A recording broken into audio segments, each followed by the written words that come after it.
आज हम पढ़ेंगे बायोलॉजिकल मेथड के बारे में। ठीक है जी। अब सवाल ये पैदा होता है कि बायोलॉजिकल मेथड क्या है। बायोलॉजिकल मेथड जो है हमारे पास ये एक साइंटिफिक वे है। ठीक है जी। हम यहाँ लिख लेते हैं क्या है हमारे पास, साइंटिफिक वे है। ठीक है जी।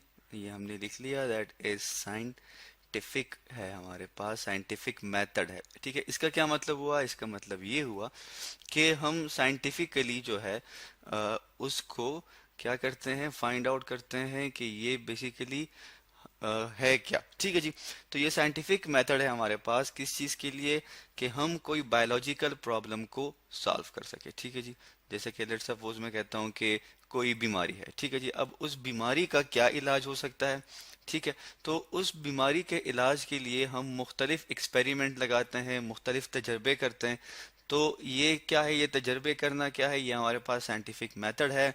बीमारी क्या है, एक बायोलॉजिकल प्रॉब्लम है। और उस प्रॉब्लम का जब हम हल निकालते हैं तो हम इसे क्या कहते हैं, इसे हम कहते हैं बायोलॉजिकल मेथड। अब किसी भी बायोलॉजिकल मेथड को या किसी भी बायोलॉजिकल प्रॉब्लम को सॉल्व करने के लिए, हल करने के लिए हमारे पास मुख्तलिफ किस्म के या हमारे पास कुछ स्टेप्स हैं। ठीक है जी। हम यहाँ लिख लेते हैं स्टेप वन। ये हमने लिख लिया, that is step number one.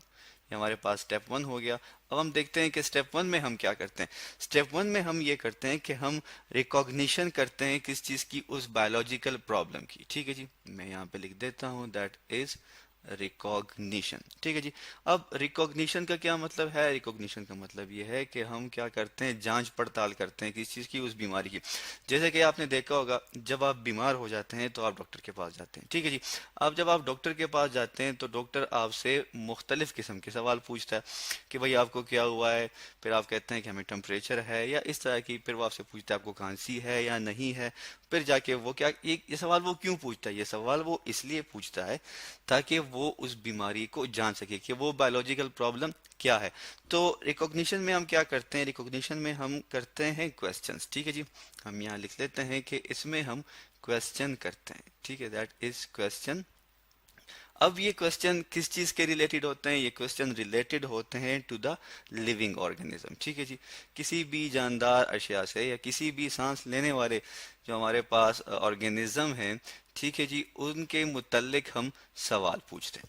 इसके बाद हम क्या करते हैं, जब हमारे पास रिकॉग्निशन हो जाती है या हमें पता चल जाता है कि क्या ये वाकई बीमारी है या ये जो है कुछ और चीज़ है, तो इस वजह से हम क्या करते हैं, सबसे पहले उसे रिकॉग्नाइज करते हैं, सवाल पूछते हैं। उसके बाद हम क्या करते हैं, सेकंड स्टेप हमारे पास क्या होता है जी, सेकंड स्टेप हमारे पास होता है ऑब्जर्वेशन। ठीक है जी। हम यहाँ लिख लेते हैं स्टेप टू हमारे पास क्या है, that is step number two. ठीक है जी। स्टेप टू में हम करते हैं ऑब्जर्वेशन। ये हमने लिख लिया, दैट इज ऑब्जर्वेशन। ऑब्जर्वेशन जो है हमारे पास, अब ऑब्जर्वेशन क्या है, ऑब्जर्वेशन में हम क्या करते हैं, ऑब्जर्वेशन में हम एक लेट सपोज जब आप डॉक्टर को कहते हैं कि मुझे ये मैं इस हालत में हूँ या मुझे ये चीज़ें फील हो रही हैं, खांसी आ रही है, ठीक है जी, या उल्टियाँ आ रही हैं, तो वो क्या करता है, वो ऑब्जर्व करता है। ठीक है। जैसे कि वो आपका मुआयना करता है, आपकी आंखें देखता है। ठीक है। आपसे कहता है कि आप जैसे गले का इन्फेक्शन हो जाता है आपको, ठीक है जी, या आपका गला खराब होता है, तो वो क्या करता है, वो टॉर्च के थ्रू आपके गले को देखते हुए, इसका क्या मतलब है, इसका मतलब कि वो आपकी ऑब्जर्वेशन करता है क्या वाकई आपके गले में कोई इन्फेक्शन है। तो ऑब्जर्वेशन में हम क्या, हमारे पास क्या होती है, ऑब्जर्वेशन में हम इन्वॉल्व करते हैं किस चीज़ को, अपने फाइव सेंसेस को। ठीक है जी। मैं यहाँ लिख लेता हूँ, दैट इज फाइव सेंसेस। वो सेंसेस हमारे पास क्या, आपको पता है, that is sense of touch है हमारे पास। और इसके अलावा जो है हमारे पास जो है इसमें आ जाती है सेंस ऑफ स्मेल और सेंस ऑफ हेयरिंग। ठीक है जी। और सेंस ऑफ टेस्ट और इसी तरह सेंस ऑफ विजन। तो ये हमारे पास क्या है, ये हमारे पास सेंसेस हैं। तो इसमें हम क्या यूज़ करते हैं, इसमें हम अपने फाइव सेंसेस यूज़ करते हैं। ठीक है। इसके अलावा जो है ऑब्जर्वेशन हमारे पास दो तरह की होती है, एक होती है क्वांटिटेटिव और एक होती है क्वालिटेटिव। ठीक है। मैं यहाँ लिख लेता हूँ, दैट इज क्वांटिटेटिव। ठीक है जी। और एक होती है हमारे पास क्वालिटेटिव। ठीक है जी। दैट इज क्वांटिटेटिव और ये हमारे पास दूसरी क्या होती है, क्वालिटेटिव। ठीक है जी। लेकिन हम ये कहते हैं कि जो हमारे पास क्वालिटेटिव है, ठीक है जी, या जो सॉरी जो हमारे पास क्या है, क्वांटिटेटिव है, वो बेसिकली वो ज्यादा एक्यूरेट होती है। ठीक है। हम यहाँ लिख लेते हैं, that is qualitative. Sorry, spelling को ठीक कर लेते हैं, दैट इज क्वालिटेटिव, ठीक है, यहाँ पे आई है, मैं लिख लेता हूँ यहाँ पे दैट इज क्वालिटेटिव, ठीक है जी।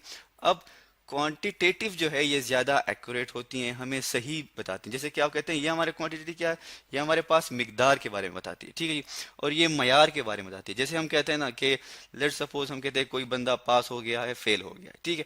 अब पास होना फेल होना ये क्या है, ये हमारे पास क्वालिटेटिव है, लेकिन वो कितने नंबरों से पास हुआ है, वो कितने नंबरों से फेल हुआ है, ये हमारे पास क्या है, ये हमारे पास क्वांटिटेटिव है। जैसे अगर हम कहें कि हमारे पास 1000 ग्राम, ठीक है जी, कितने 1000 ग्राम जो है वो मौजूद हैं किस चीज में, 1 लीटर में, ठीक है जी। 1 लीटर में मौजूद हैं किस चीज के, वाटर के, H2O, ठीक है। इसी तरह अगर मैं कहूं कि मेरे पास जो है 800 ग्राम, फॉर एग्जाम्पल 800 ग्राम जो है वो मौजूद है किस चीज में, यही 1 लीटर ऑफ इथेनॉल, ठीक है। इथेनॉल हमारे पास क्या है, ये हमारे पास एक सोल्यूशन है, एक सॉल्वेंट है, ऑर्गेनिक सॉल्वेंट है, ठीक है जी। ऑर्गेनिक सॉल्वेंट क्या होते हैं, जिसमें कार्बन हाइड्रोजन की क्वांटिटी ज्यादा होती है, क्या, 1 लीटर ऑफ इथेनॉल।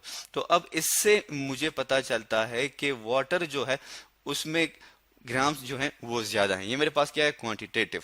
अगर मैं ऐसे कहूं कि जो मेरे पास 1 लीटर है, ठीक है जी, किस चीज का, वाटर का, 1 लीटर है किस चीज का, वाटर का, वो क्या है, वो हैवियर है, ठीक है जी, भारी है, ठीक है। मैं लिख लेता हूँ that is heavier than ethanol. तो इससे मुझे पता नहीं चलता कि वो कितना हैवियर है, ठीक है।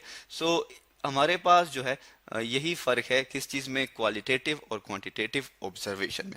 अब हम क्या करते हैं, जब ऑब्जर्वेशन कर लेते हैं तो उसके बाद हम बढ़ते हैं अपने थर्ड स्टेप की तरफ, जिसे हम कहते हैं हाइपोथेसिस फार्मूलेशन, ठीक है। हाइपोथेसिस हम बनाएंगे। स्टेप 3 मेरे पास क्या होगा, that is step number 3। Step 3 में मेरे पास क्या बनेगी, उसे हम कहते हैं हाइपोथेसिस, ठीक है। मैं यहाँ लिख लेता हूँ दैट इज हाइपोथेसिस, ठीक है जी। अब हाइपोथेसिस क्या होती है, बेसिकली हाइपोथेसिस जो होती है ये एक आर्जी स्टेटमेंट होती है, ठीक है। हम इसे क्या कहते हैं, जनरल स्टेटमेंट भी कहते हैं, टेंटेटिव स्टेटमेंट भी कहते हैं, ठीक है। लिख लेते हैं दैट इज जनरल।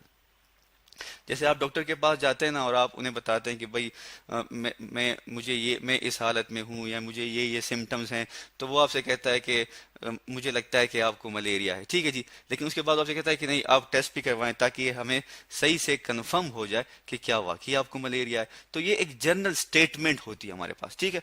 ये मैं यहाँ पे लिख लेता हूँ दैट इज जनरल स्टेटमेंट, ठीक है। स्पेलिंग को ठीक कर लेते हैं, दैट इज स्टेटमेंट, ठीक है। या टेंटेटिव स्टेटमेंट एक आर्जी स्टेटमेंट होती है, ठीक है। और ये किस चीज पे बेस करती है, ये बेस करती है ऑब्जर्वेशन पे, ठीक है।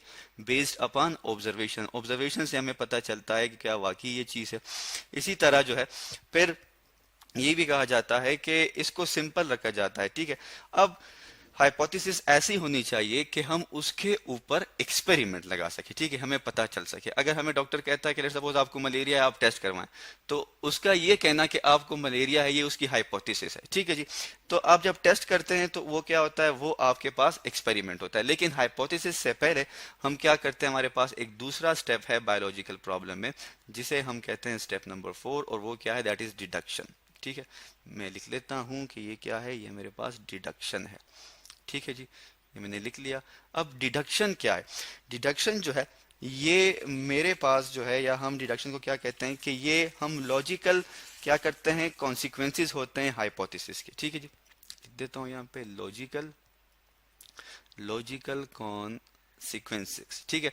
जैसे कि लेट सपोज मैं कहता हूँ कि मुझे टेम्परेचर भी है, मैं डॉक्टर से कहता हूँ कि मुझे टेम्परेचर भी है, उल्टी भी आ रही है, तो वो क्या करता है, वो ये कहता है कि ये जो आपको उल्टी आ रही है, या जो आपको साथ में खांसी हो रही है, हो सकता है कि ये आपको मलेरिया हो, ठीक है। तो ये उसने क्या किया, ये उसने डिडक्शन बनाई, ठीक है जी। दैट इज लॉजिकल हाइपोथेसिस, ठीक है जी। हाइपोथेसिस कि वो क्या कह रहा है कि जो आपको बुखार के साथ साथ उल्टी भी आ रही है, ये किस चीज की सिम्टम्स है, ये जी हमारे पास सिम्टम है मलेरिया की, तो आपको कहता है कि आप टेस्ट करवाएं। इसके बाद जो है बाकी के जो स्टेप हैं हम वो इंशाल्लाह फर्दर अपनी मजीद वीडियो में डिस्कस करेंगे। और आज हमने पढ़ा किस चीज के बारे में, आज हमने पढ़ा बायोलॉजिकल प्रॉब्लम के स्टेप्स के बारे में, जो कि हमारे पास स्टेप 1 है, स्टेप 2 है, और स्टेप 3 स्टेप 4 तक हमने इसको डिस्कस किया। इंशाल्लाह अगली जो हमारी वीडियोस होगी उसमें हम एक्सपेरिमेंट, समराइजेशन ऑफ रिजल्ट्स और रिपोर्टिंग ऑफ रिजल्ट के बारे में डिस्कस करेंगे।